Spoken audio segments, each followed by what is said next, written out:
Hi friends, ఈరోజు video వచ్చేసి మా బోనాలు కాబట్టి మేము బోనం కుండకి పూజిస్తుంది. చిన్న కుండకి చూడండి, పైన పెడతారు చూడండి ఆ కుండకి. ఇది పెద్ద కుండ, దాంట్లో బోనం అండి పెట్టుకున్నది. బోనం అన్నం చల్లారేలోపు చిన్న కుండ పూజించింది.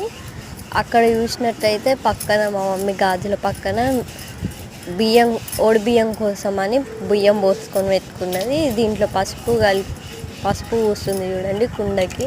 డార్క్ కుండకు పసుపు పూసుకోవాలి. చుట్టూరా దింపుకుంటూ పూసుకుంటుంది.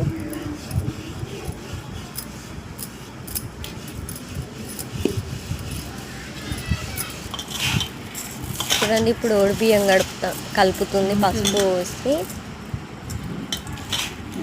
బియ్యంలో పసుపు వేసి, పసుపులో నూనె వేసి బియ్యంలో పోసి కలపాలి.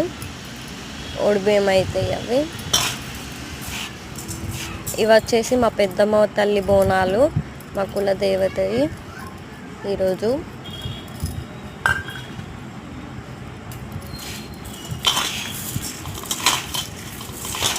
మంచిగా కలపాలి పసుపు వచ్చేటట్టు. చూడండి, అమ్మవారికి దించాము. అమ్మవారికి దించి పసుపు రాసి అమ్మవారికి దించాము. రేపమలు ఇప్పుడు పెద్ద కుండకే చుట్టూరా అమ్మవారు దించినాక చుట్టూరా బొట్లు పెడుతుంది. కుంకుమ వాటర్లో వేసి పెడుతుంది. అట్లయితేనే అంటుకుంటుంది. పసుపు పెడుతుంది కానీ అది అంటుకుంటలేదు.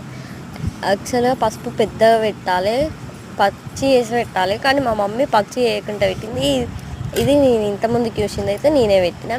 దీనికి కూడా పసుపు రాస్తుంది. పైన చిప్పలో నూనె పోసి వత్తేసి పెట్టింది. చూడండి, మా బోనం రెడీ అయింది. అమ్మవారు అది వచ్చేసి అమ్మవారు. ఇక్కడ ఓడి బియ్యంలో రైక, కొబ్బరి పచ్చు, జాకెట్ పీసు, టవాలు, కొబ్బరి, గాజులు,